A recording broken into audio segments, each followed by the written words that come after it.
Señoras y señores, muy buenas noches y bienvenidos a una nueva edición de su programa Tierra Adentro, como todos los domingos a las 7 en punto de la noche, en vivo y en directo desde los estudios de ATV+. Recuerden que el programa también puede ser visto desde cualquier celular, laptop o iPad, por supuesto, o tablet, desde cualquier parte del mundo. Simplemente ustedes ingresan por internet, por Google, a atv.pe y ahí podrán tener acceso directo a ver el programa, como les digo, desde cualquier parte del mundo. Bien, hoy tenemos un programa muy nutrido para ustedes, como siempre tratamos de hacer. Empezamos, obviamente, el programa sin ignorar lo sucedido ayer. Lamentamos muchísimo la muerte de los heroicos policías que fueron emboscados por remanentes de Sendero Luminoso en el Braem. Ojalá esta insanidad termine y que no sigamos lamentando más muertes en el Perú, que ya bastantes hemos visto. Bueno, vamos a hablar de todo un poco hoy, porque también la cosa sigue muy complicada en el tema minero y en el tema político, por cierto. Así que los invitamos a acompañarnos a esta hora y vamos a empezar primero con un comentario editorial. El estrepitoso fracaso de la anunciada huelga general de la CGTP de esta semana ha demostrado que las protestas, que ya llevan 2 meses, son sobre todo fruto del descontento y la frustración de la población largamente ignorada por nuestros gobernantes, más que la expresión de un comunismo o izquierdismo que en realidad no tienen mayor peso en el Perú, según lo muestra la última encuesta de CPI, donde 2/3 de los peruanos se reconoce como centro-derechista. Por eso siempre dijimos que la elección del golpista Pedro Castillo fue un accidente en nuestra vida republicana. Sin embargo, ese error se puede repetir si las agrupaciones y candidatos de centro derecha no se ponen de acuerdo, deponiendo intereses particulares por un objetivo común, la gobernabilidad. Para las próximas elecciones presidenciales, sin importar cuándo éstas se realicen, hay más de 25 protocandidatos de centro derecha convencidos de ser la salvación del país. Aquí pueden ver algunos de ellos. Pero esa loable aspiración no será posible si todos compiten entre sí, como pasó en las elecciones del 2021, que terminaron llevando a Palacio de Gobierno a un esperpento del cual nos hemos librado de pura suerte. En este escenario, ahora les toca a los empresarios dejar de mirar de perfil a la política y más bien promover activa y decididamente, con su apoyo, candidaturas de consenso, no impuestas, que la gran mayoría de los peruanos reclama. Esta, señores empresarios, ya no es una opción, es una obligación si no queremos volver a vivir lo que hemos sufrido los 2 últimos años o algo aún peor. Salvo mejor opinión. Y con esto nos vamos de inmediato a presentarles la primera entrevista de hoy, que llega como siempre gracias a Viceversa Consulting. Las empresas de hoy necesitan mantener buenas relaciones con las comunidades y reducir los posibles impactos ambientales de sus operaciones.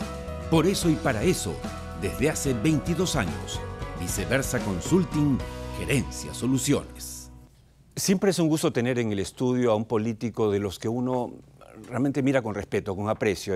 Se llama Richard Arce y está con nosotros. Buenas noches y bienvenido, Richard. Oscar, buenas noches. Muchas gracias por la deferencia y la oportunidad de compartir contigo y hablarle al país. Permítame empezar con algunas láminas de la última encuesta de Datum, publicadas este fin de semana. Por favor, señor director, si pueden mostrar. En estas encuestas, el 71% pide la renuncia de Dina Boluarte y el cierre del Congreso, mientras el 56% está de acuerdo con una asamblea constituyente, aunque ciertamente solo el 17% sabe cuál es su función. La siguiente lámina, por favor. Bueno, ahí hablamos del mecanismo de la nueva Constitución, ¿no es cierto? El 60% cree que debería ser un grupo de expertos y 30% una asamblea constituyente. O sea, es algo que todavía está como en proceso. La siguiente lámina. Esta información de Datum, publicada el fin de semana en el diario Gestión. Respecto a la Constitución, ¿cuál de las siguientes opciones se acerca más a su forma de pensar, ¿no? Y la mayoría realmente quiere, básicamente, un cambio, o que la Constitución tenga algunos cambios, pero solo 29% quiere cambios radicales o completos. Ese es un poco el panorama que estamos viviendo. Pero retrocediendo al tema de Dina Boluarte y el Congreso, Richard, y yo sé que usted está muy cerca además y es convocado también a Palacio de Gobierno. ¿Qué está haciendo mal Dina Boluarte? Porque por un lado vemos efectivamente ese 71% de rechazo, pero por otro lado vemos, con agrado, que va colocando gente en diferentes ministerios, en diferentes direcciones, gente honesta, gente con capacidad. Entonces, es una real contradicción, ¿no?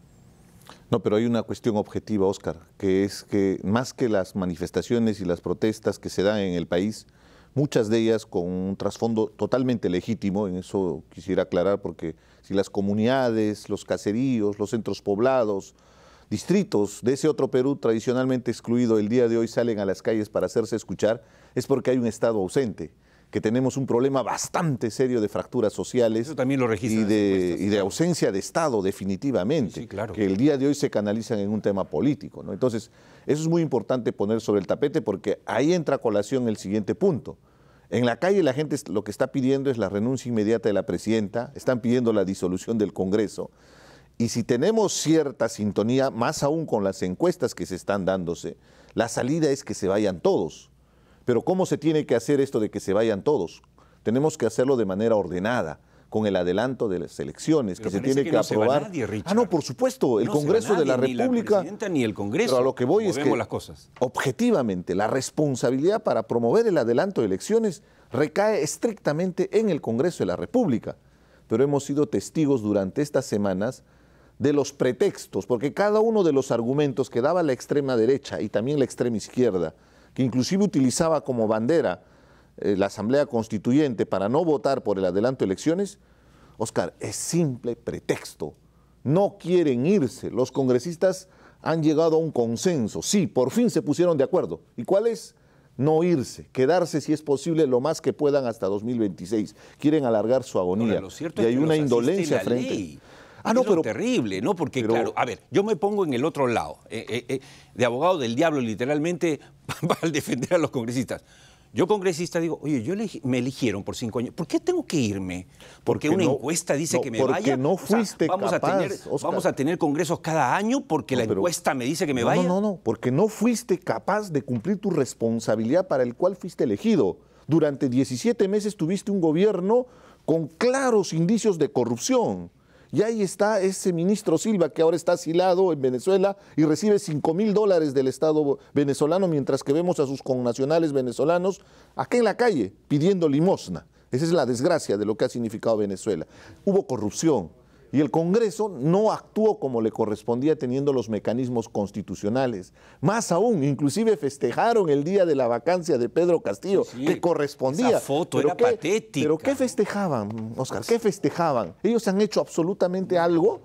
Entonces la gente siente indignación. Castillo solito se disparó. Entonces siente indignación y hemos llegado a tal extremo donde lamentablemente hemos entrado a una polarización, donde los extremos son los que están poniendo la agenda del país y nos están enfrentando entre peruanos. Pero nada parece indicar que este Congreso vaya a cambiar de opinión. Es más, a ver, si no se ha aprobado el adelanto de elecciones, teniendo la gente quemando, ¿no es cierto?, las calles, tomando aeropuertos, ¿usted cree que va a hacerlo cuando efectivamente y felizmente están bajando, digamos, la intensidad de las protestas? Mira, han sido tan indolentes con todo lo que acabas de graficar, porque acá hay víctimas justamente de las protestas y tenemos que levantar nuestra voz porque se exige justicia por los muertos civiles, pero también por el policía que fue quemado vivo y también por los heridos, más de 1.400 personas, la mitad policías, la mitad civiles. O sea, eso nos debe interpelar como sociedad y ahí viene la responsabilidad de los políticos. Ahora,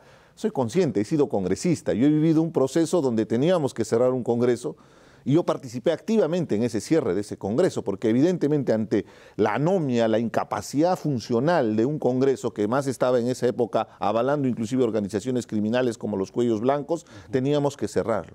En esta circunstancia no veo esa predisposición, ese desprendimiento, pero es ahí donde viene mi tesis y lo escribí en varios artículos esta semana.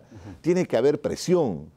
Y en ahí entra el rol clave también del Ejecutivo. O sea, el Ejecutivo tiene que emplazar al Congreso y hay mecanismos para hacerlo, para que se pueda dar el adelanto de elecciones. Un error gravísimo en esta circunstancia es creer que como la conflictividad está bajando, que ya se solucionó el problema y que pateando el problema para el futuro estamos solucionando. Esto puede ser altamente peligroso porque esto puede implosionar Y esta salida ordenada que te planteo que debería ser el camino constitucional. Somos un país, yo sé, con todos los defectos, los errores y todo lo que ha significado 200 años de vida republicana, pero mal que bien el Estado peruano está encaminado. No podemos tirarnos a la borda del país. Y estamos de acuerdo en que sea el Ejecutivo, obviamente la Presidenta, el Gobierno, pero ¿qué más podrían hacer? Ya presentaron varios proyectos. No tienen mandato imperativo sobre otro poder del Estado. Básicamente es invocar. ¿Qué más podrían hacer? Pero ahí está la responsabilidad, porque también si no, lo dejamos a este escenario y vamos a seguir esperando que siga habiendo conflictividad. Tiene que haber mucha prudencia en los mensajes, Óscar. Yo escucho a los de la extrema derecha, he escuchado a este almirante Montoya, me causa profunda indignación que incentive con sus mensajes inclusive la propia violencia, porque él inclusive llama terroristas a mis hermanos de Apurímac, de Ayacucho, de Puno, de Cusco, que como estamos analizando, y tú lo acabas de describir en tu editorial, acá hay un problema serio, hay que entender que hay un problema social, de exclusión, de postergación, que el modelo que supuestamente nos ha ayudado a crecer a nivel de indicadores macroeconómicos, y eso es innegable, también tenemos que entender que no ha permitido ese chorreo generar beneficios. Pero ojo, al otro lado, en la extrema izquierda tampoco que se estén regocijando en este momento, porque ellos también son directamente responsables de esta situación, porque en vez de reducir esas brechas de exclusión que tenían el gobierno durante 17 meses, lo único que han hecho es incentivar con mensajes de odio, con una confrontación, una estrategia marxista de lucha de clases, blancos contra cobrizos, limeños contra provincianos. ¿Qué responsabilidad tiene en todas estas protestas y sobre todo en la violencia de las mismas Vladimir Cerrón, a quien usted conoce muy bien? Es parte, y al igual que Bermejo, al igual que Bellido y toda esta gente de la extrema izquierda, inclusive a la propia Verónica Mendoza, porque estuvieron muy calladitos durante 17 meses, nunca levantaron ni siquiera las banderas de defensa de los derechos humanos, menos de la corrupción, porque estaban muy bien cómodos. Recuerda bien que Cerrón tenía los ministerios, para empezar el de salud.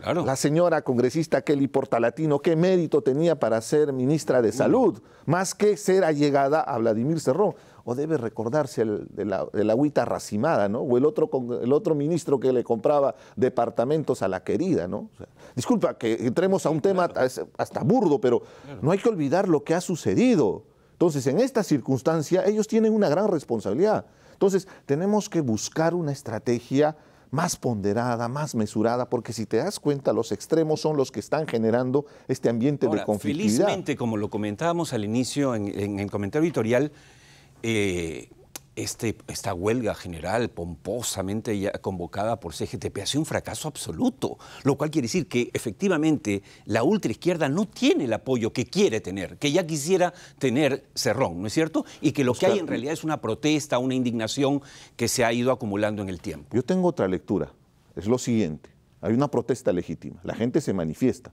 un tubo de escape ha sido este tema político, pero con objetividad. Lo que pretenden hacer Cerrón y compañía, inclusive gremios reconocidos como la CGTP, es que quieren aparecer con el caballo y colocarse adelante como los abanderados, los que van a liderar supuestamente la movilización, cuando no entienden que detrás de esto hay problemas serios. Y te lo puedo graficar con algo muy concreto. En la costa, donde hay el desarrollo de la agroexportación, el problema ha sido en Barrio Chino, en Ica. Y el problema ha sido en el norte, en La Libertad, en la provincia de Virú, en Chao y Virú. Y tú empiezas a revisar en los últimos 2020, 2021, 2022, ha habido una serie de escaramuzas, ha habido bloqueos de carreteras, ha habido problemas subyacentes en la zona. Entonces, fíjate, para hacer el análisis mucho más completo, para no estar viendo el árbol, sino el bosque, y entender muy bien la problemática, más allá de la demanda política, del adelanto de elecciones, que se vaya la presidenta, que cierren el Congreso, ¿te das cuenta por qué se manifiestan y por qué se ha bloqueado la carretera en Chao y Virú? ¿Por qué no se bloqueó en Chimbote o se bloqueó en Piura, en Tumbes? ¿Por qué se bloquea ahí? O en Barrio Chino. Hay otros problemas que no se están atendiendo. O sea, que hay responsabilidad del Estado, por supuesto. Que la agroexportación también tiene que entender de generar mayores beneficios a los trabajadores en esta evolución positiva que se da al país porque contribuyen a los agroexportadores, pero también que entiendan que los trabajadores que ayudan a generar esa riqueza tengan mayores beneficios. Ahora, y se puede integrar mucho mejor a la cadena para solucionar el problema integral, Oscar, no estar pateando el problema para el futuro. Usted, Richard, es una de las personas, uno de los políticos de izquierda que sin dejar de lado las banderas del ambientalismo, ¿no es cierto?, y obviamente de los reclamos para los más necesitados, no deja de reconocer la importancia de sectores como la minería, petróleo, energía, para, digamos, generar esos ingresos que el Perú necesita justamente para ayudar a los que más lo necesitan. En ese sentido, el impacto que está teniendo en la economía, estas protestas, esta desestabilización, esto que nos está haciendo revisar a las calificadoras la situación del Perú, ¿cómo se puede menguar? ¿Cómo podemos ayudar, no a Dina Boluarte, al gobierno en general, al Estado peruano, a bajar la temperatura y empezar a hacer? Porque el gran reto, Richard, es cómo hablamos con gente que no tiene rostro, porque las protestas no tienen rostro. Sí, pero podemos sectorializar y enfocar la atención justamente, como te acabo de graficar. Te he dado puntos muy concretos en la costa. Chao Virú, te he dicho barrio chino. De la misma manera, vayamos al sur, vayamos a Andahuaylas, en Apurímac, vayamos al corredor minero. Por supuesto, y muchos compañeros de izquierda probablemente se van a molestar, pero seamos objetivos. ¿Cuál es la principal fuente de ingreso para el erario en términos solo tributarios? Y si entienden de qué significa la economía, de cómo esa rueda gigante se empieza a movilizar justamente es con la inversión privada, pero que se le exige altos estándares ambientales, respeto a los derechos laborales, el pago de los tributos como corresponde y de parte del Estado garantía para que se respete también el funcionamiento de esas empresas.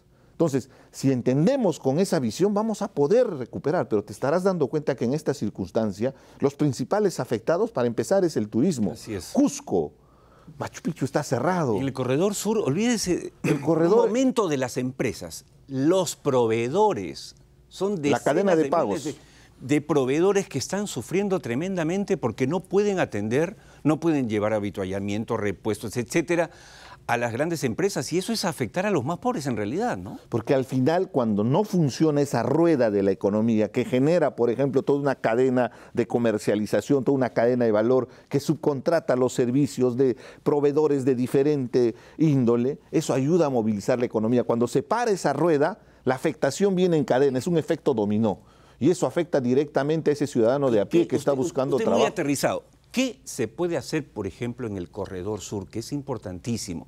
Según últimas informaciones, algo del 20% de la producción del cobre se está afectando, se está frenando en el Perú. Eso es una locura. Y Las Bambas ha declarado que iba a paralizar sus operaciones porque sigue bloqueado el corredor minero. Así es, la semana pasada hablamos con el secretario del sindicato. No he venido acá a abogar por la empresa minera Las Bambas. Sí, claro. Pero cuantitativamente, solo para graficar, por cada día paralizado, Apurímac pierde 5 millones de soles. Por cada día. Me refiero a los ingresos que se obtienen en regalía y en canon minero. Entonces, en ese escenario, con cuestiones muy concretas, por ejemplo, que podría abordar el gobierno. Lo primero, el asfaltado de esa vía.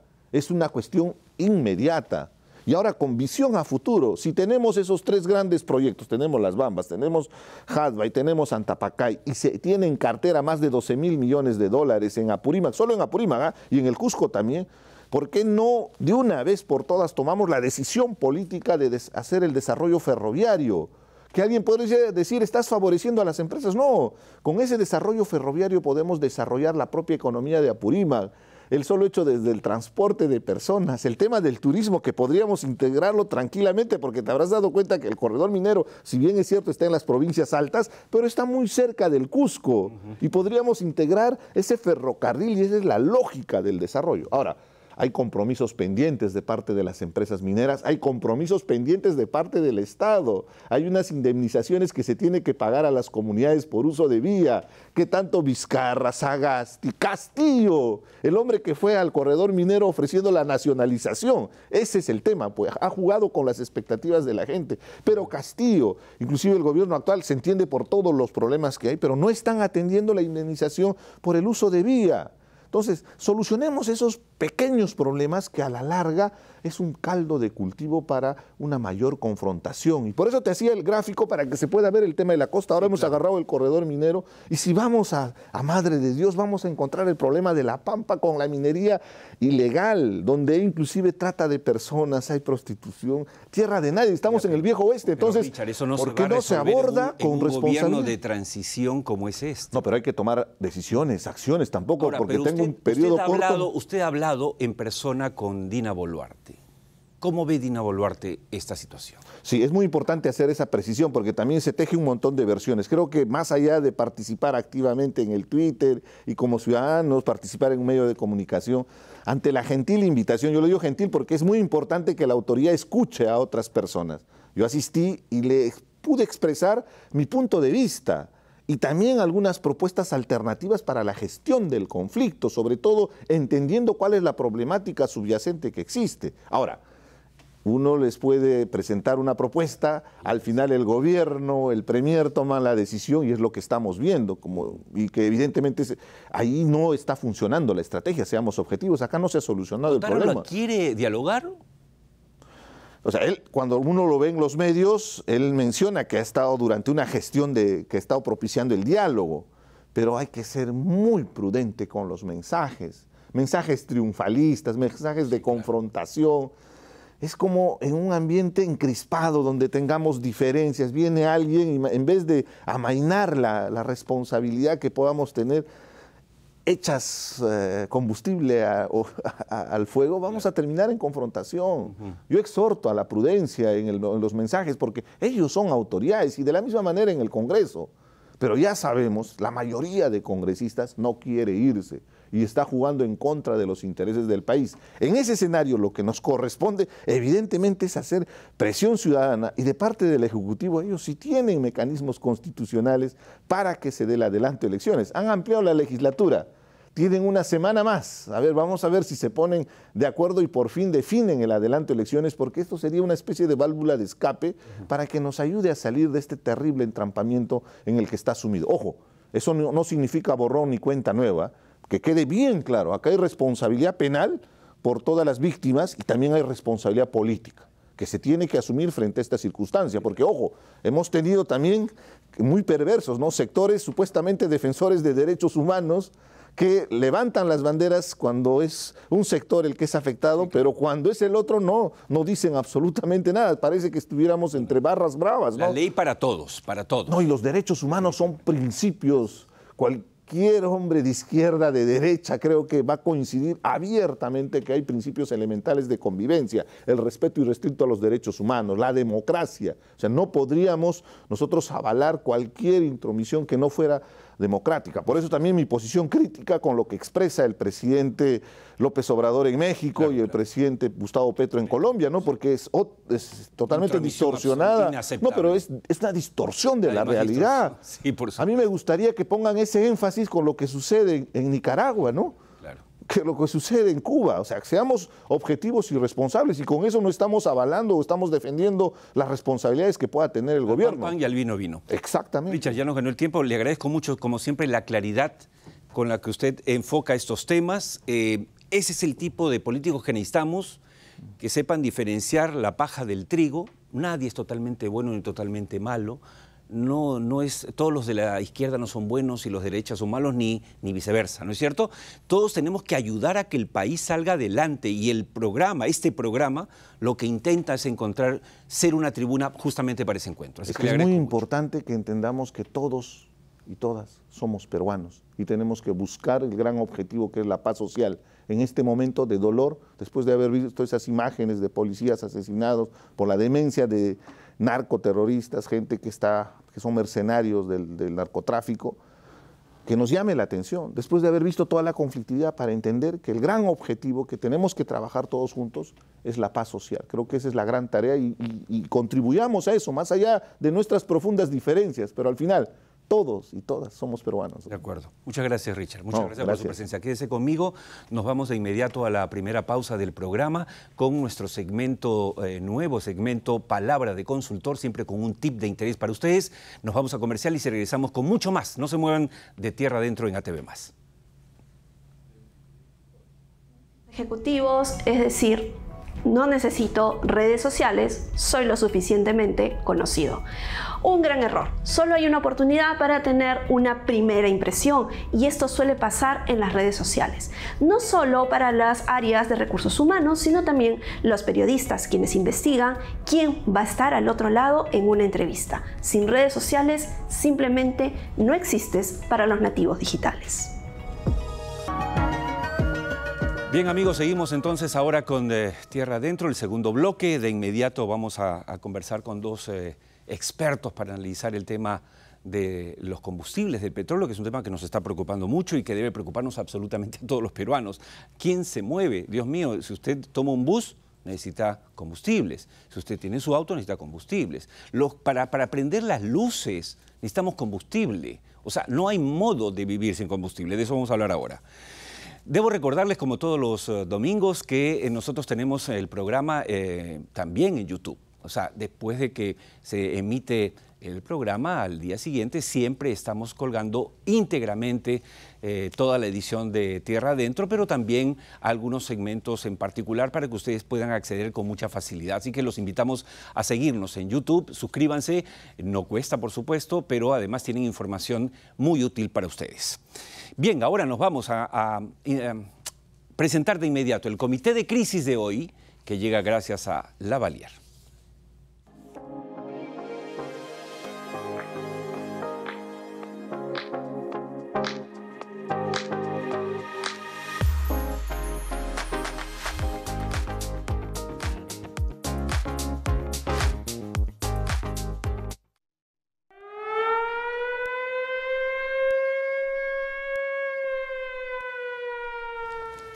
El tema del combustible, la producción petrolera, son temas importantes. No son temas que atañen solamente a los empresarios, a los inversionistas, en absoluto.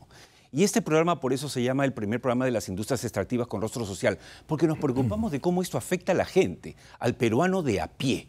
Y el peruano de a pie necesita tener combustibles más económicos, necesita tener gas. Es increíble, por ejemplo, que en distritos, digamos, de nivel medio-alto, económicamente hablando, en Lima, tengan gas y hayan bajado 5 veces el costo de su energía, y en cambio los sitios que la necesitan en realidad sigan comprando los balones carísimos.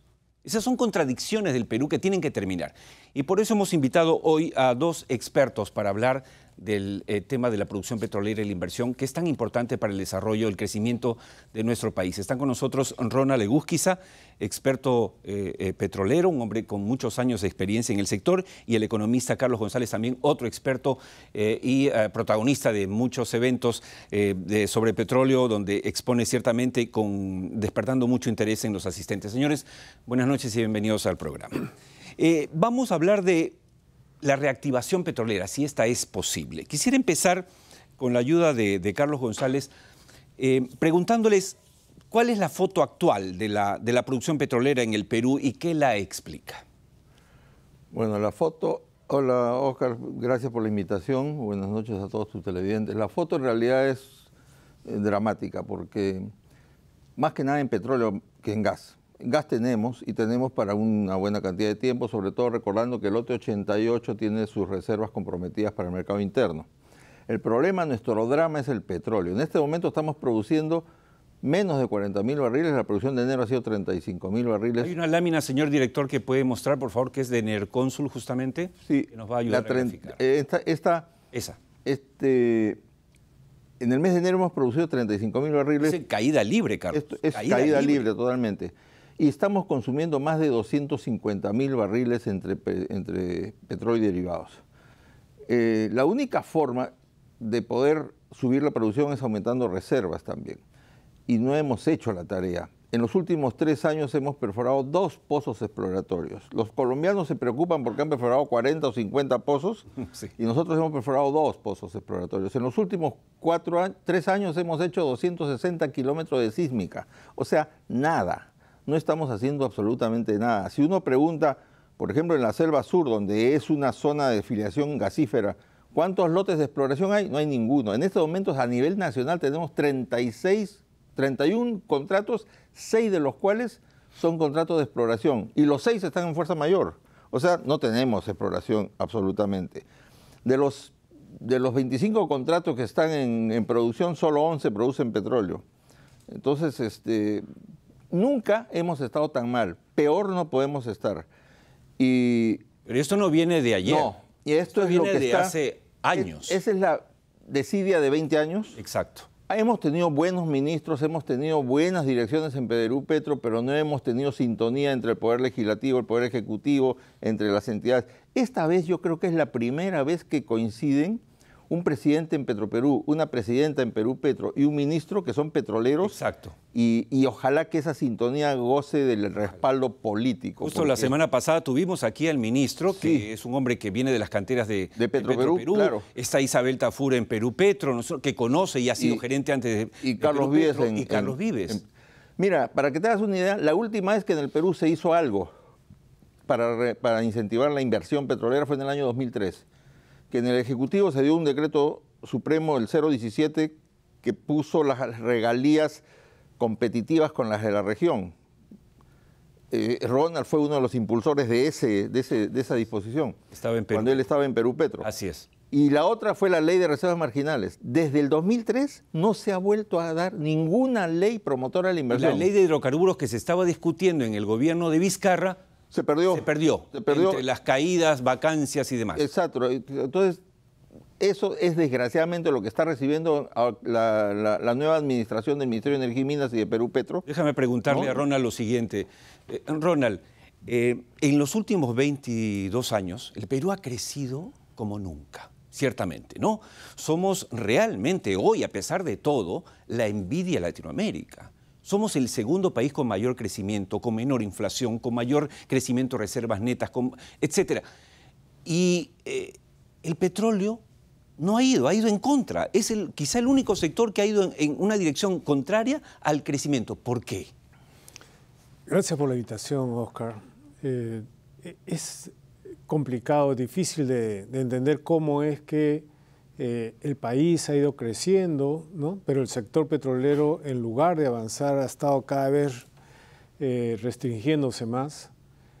Considero que si hacemos un análisis global, necesitamos convencernos nosotros como país que tenemos un recurso y que ese recurso tenemos que utilizarlo como base para lo que viene como tendencia mundial. La tendencia mundial es que va a haber una transición energética, entonces podría alguien pensar, entonces el petróleo debe quedar de lado, cuando más bien, por el contrario, debemos de extraer esos recursos ahora, en estos años, estas décadas, porque más bien más adelante no va a tener el valor que puede tener ahora, pero lo más importante es tener esos recursos, extraer esos recursos para preparar a las generaciones actuales y futuras para la nueva economía, para la nueva energía que va a necesitar. Hace un rato mencionabas realmente que las poblaciones lo que requieren es energía y esa energía va a tener que ser desarrollada por todas y por las nuevas generaciones. Si no estamos utilizando los recursos que tiene el país, y podría utilizarlos, pero no hemos incentivado, como menciona Carlos, no hemos incentivado la exploración, la reposición de reservas. Todo el tiempo se habla de la permisología y hay toda una problemática, podríamos hablar un poco más de eso. Y sobre todo, veamos cómo está la actividad en selva, por ejemplo. La reactivación en selva es urgente. Tenemos el lote 192, que esperamos ya pronto sea firmado el contrato por el lote 192 entre Petroperú y Perú Petro. El lote 8, si ya se resolvió un arbitraje, lo que queda es avanzar en esta reactivación. El lote 64 requiere todo un trabajo social ahí para poder avanzar en este trabajo, pero la reactivación en Loreto es una señal clara, una necesidad que tiene la industria y que el gobierno, creo yo, con los profesionales, como mencionaba Carlos, que tenemos en estos momentos en el sector puede avanzar en ese sentido. Ahora, para, digamos, ayudar a los amigos televidentes a ubicarnos en el mundo, Carlos, ¿cómo estamos comparativamente en lo que es producción petrolera e inversión en Latinoamérica? Hay dos escenarios que vale la pena recordar. Uno, que al llegar Petro, el presidente Petro, a Colombia, ha hecho algo de locos, ¿no? Ha dicho, bueno, casi quiere proscribir el petróleo, lo cual es un suicidio. Yo no sé si lo va a sostener, pero ha espantado un poco, ha asustado a los inversionistas. La pregunta es, ¿nos conviene? Y por otro lado tenemos a un Venezuela que ya se abrazó con Estados Unidos. Estados Unidos va a invertir miles de millones para la reactivación petrolera y el repotenciamiento de lo que son sus reservas conocidas en el mundo entero. ¿Cómo estamos en ese escenario? El mundo petrolero es altamente competitivo, es esencialmente competitivo. Todos los países pugnan, luchan por atraer a los inversionistas. Y la billetera de cada inversionista tiene un límite. Entonces se hace pues un recuento de dónde están las mejores posibilidades de inversión, el mejor retorno de la inversión, y ahí van. Nosotros, para que te hagas una idea, por ejemplo, nosotros tenemos algo más de 1.000 kilómetros de oleoducto y algo más de 1.000 kilómetros de gasoducto. Los colombianos tienen 10.000 kilómetros de oleoducto y 7.000 kilómetros de gasoductos. Nosotros tenemos una regalía promedio de 25% más o menos. Hay lotes en Talara, lotes marginales en Talara que pagan 50% de regalía. Wow. La regalía mínima de Colombia es 8%, la regalía de Uruguay es 8%, la regalía de Argentina es 12%. En Brasil la regalía es 10%, pero han otorgado el 2015, 2016 yacimientos marginales con 5% de regalía en Brasil. Y los yacimientos marginales de Brasil ya quisiéramos tenerlos nosotros, claro. No producen 4 o 5 barriles como nosotros, claro. Por pozo. Sin embargo, 5%. O sea, en términos económicos, lo que decía Ronald, la tramitología, los colombianos se desesperan porque sacar un permiso ambiental demora entre 6 meses, 1 año. Acá demoran 4 años. Los colombianos tienen ríos navegables los 12 meses del año. Acá tenemos 6 meses sí, 6 meses no. Y lo poco que tenemos está siendo asusado por agitadores que bloquean los ríos, que toman las instalaciones. Tenemos un oleoducto, pero que se pone fuera de operación cada cierto tiempo por manos criminales. Sin embargo, no hay un solo detenido, no hay un solo preso por esos atentados, no obstante que el Código Penal pena con 8 años de cárcel a los que atentan contra las instalaciones de energía. O sea, comparativamente estamos totalmente rezagados. Ya no figuramos en el mapa de los inversionistas. Ahora, esto me permite preguntarle a Ronald. Ronald Gusquiza, además de haber sido, bueno, también funcionario público en Perú, Petro, hasta hace poco fue gerente general de Petrotal. Petrotal es una empresa privada exitosa en el Perú. Y yo te decía el otro día que yo estaba sorprendido cómo en este escenario tan duro que ustedes mismos están describiendo hoy para los amigos de Tierra Adentro en todo el país, Petrotal es una realidad gracias a la cual tenemos casi la mitad del petróleo puro que se extrae en el Perú. ¿Cómo ha sido posible esto? ¿Y cómo podemos extrapolar esa experiencia para proyectarla a las demás empresas?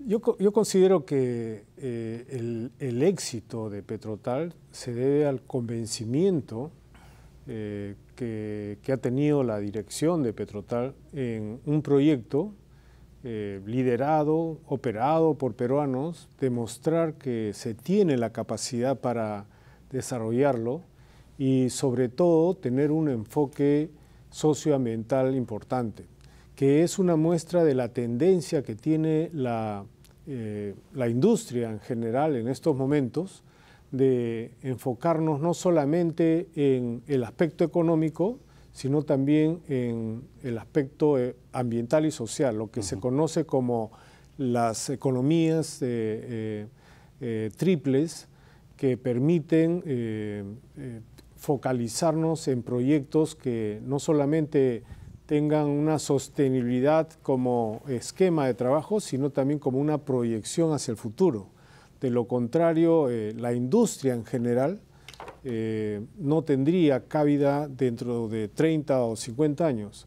En las proyecciones que tenemos nosotros, también pertenezco a la SPE, en las proyecciones que se dan en la industria en general, se muestra que, por ejemplo, para el 2050, para el 2070, muchos dicen que ya el petróleo no va a participar en la ecuación, pero sin embargo todas las proyecciones indican que el petróleo va a continuar siendo parte del suministro de energía en el mundo. ¿Y por qué? porque la población continúa creciendo en el mundo, porque además de eso también hay otro factor. Esta población que va creciendo, también hay un componente importante de esta población que va mejorando su calidad de vida. Entonces, las industrias que van a poder sobrevivir en estas proyecciones a 2050, 2070, es extracción de petróleo, pero extracción de petróleo sostenible y competitiva.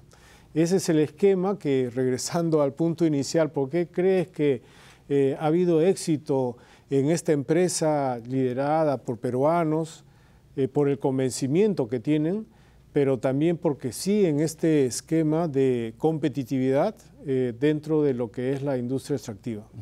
Antes que nos gane el tiempo, Carlos, a ver, ¿qué es lo que tiene que hacer el gobierno? ¿Qué es el mínimo minimorum de las medidas que se tienen que tomar para impulsar un sector? Tú una vez me decías, y me llamó eso la atención, no me había puesto a pensar, que ojalá el sector petrolero tuviese, digamos, las reglas que tiene el sector minero, por ejemplo, para la reinversión, etcétera. ¿Puedes compartir algo de eso con nosotros, por favor?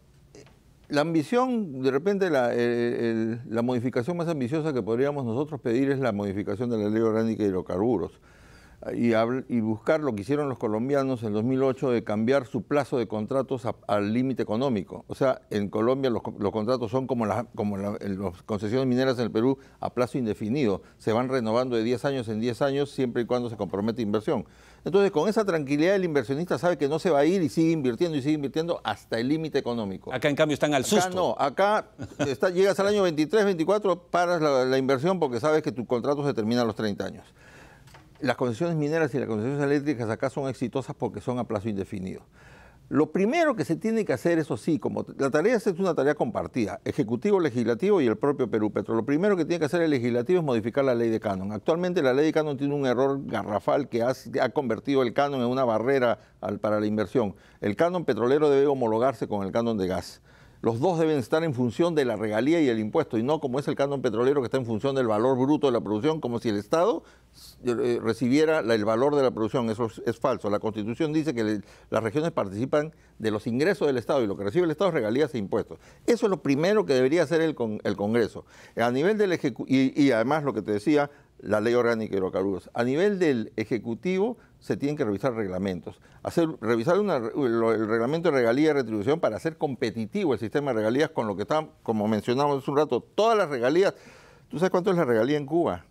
¿Cuánto? 0%. No, que la regalía de petróleo para invertir en petróleo. Y en Cuba está Gazprom. Oye, hay que avisarle esto a Cerrón y a compañía. En Cuba está Gazprom, está Equinor, están las empresas más grandes del mundo. Cero regalía. En Nicaragua la regalía mínima es 2.5%. En Cuba además tienen tax holiday. Los primeros 8 años las empresas petroleras no pagan impuesto a la renta. Recién comienzan a pagar a partir del 9º. Entonces, imagínate, esto no es un problema, por eso decía yo, siempre lo he dicho a mis amigos de la izquierda en el Congreso, esto no es un problema ideológico.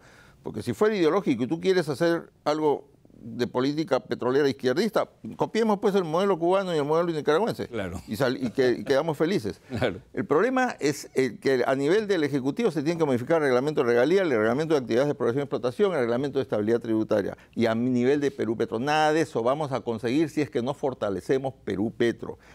Hay un proyecto de ley en el Congreso que debería ser aprobado que apunta a fortalecer institucionalmente a Perú Petro.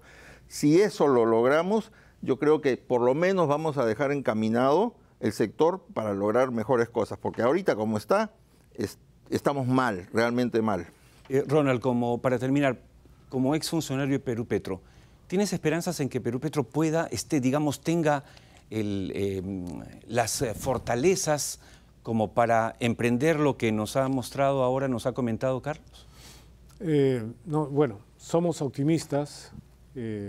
Tenemos todos los que participamos en el sector apoyar y creemos que estamos en esa dirección.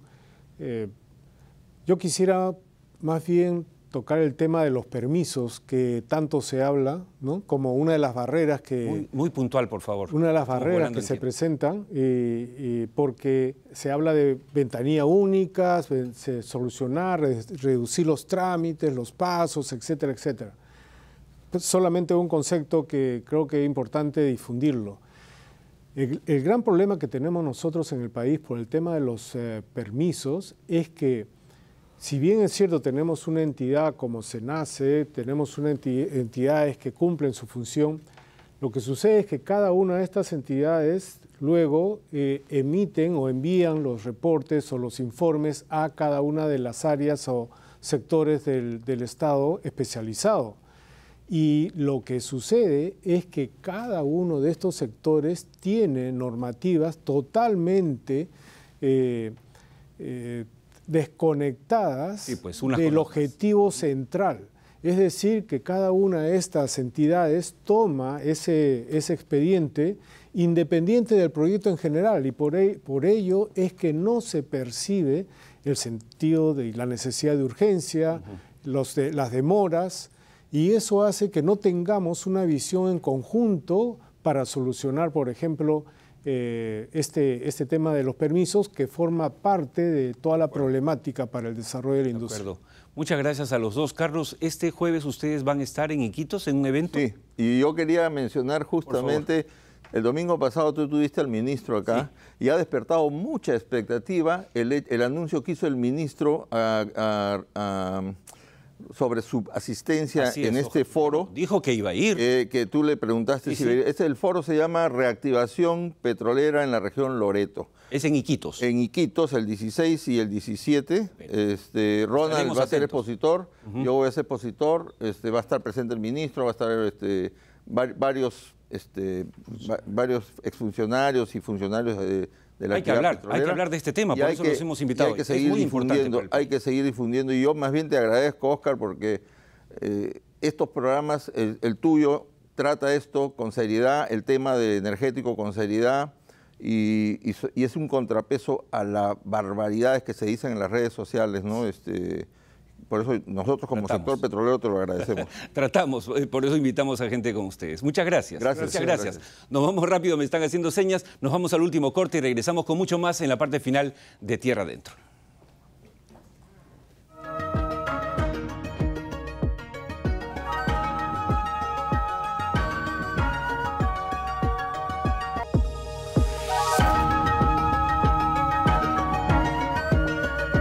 Estamos en vivo y en directo, ingresando a la tercera y última parte de Tierra Adentro desde ATV+.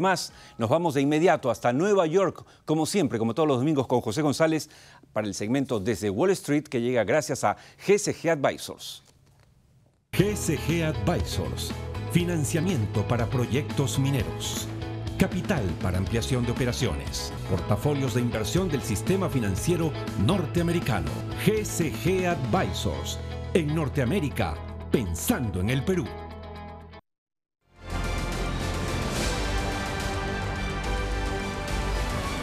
Bien, estamos conectados, por supuesto, con Nueva York, con José González, gerente asociado de GSG Advisors. José, buenas noches. Por primera vez en su historia, José, Chile ha recibido la visita oficial de un primer ministro o canciller alemán, en este caso del reemplazante nada menos que de Angela Merkel, el señor Olaf Scholz. ¿Cuál fue la razón de esta visita inédita y por qué debería importarle al Perú?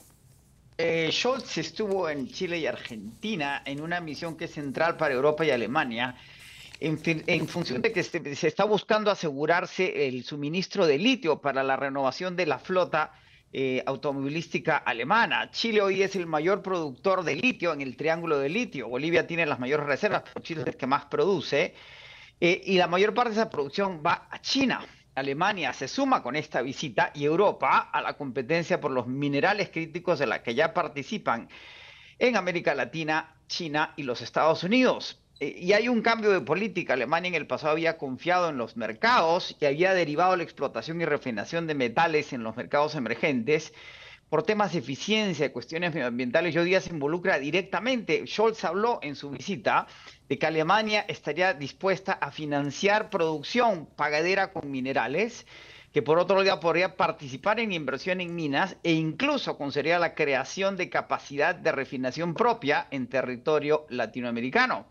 En Chile, Scholz firmó un acuerdo que busca intensificar la cooperación para la producción de minería verde y generación de empleo. Y la Unión Europea está muy interesada y muy avanzada en finalizar el acuerdo de libre comercio con el Mercosur cosa que subrayó Scholz en Argentina. En Argentina también mencionó el interés de Alemania de invertir en hidrógeno verde, donde el Perú tiene, como se ha mencionado muchas veces en tierra de adentro, ventajas competitivas muy grandes. ¿Y por qué le interesa al Perú? Porque en la medida que el Perú hoy día es uno de los centros mineros más importantes del globo, eventualmente Alemania va a expresar su interés formal en la minería de nuestro país. Habrá que estar atentos.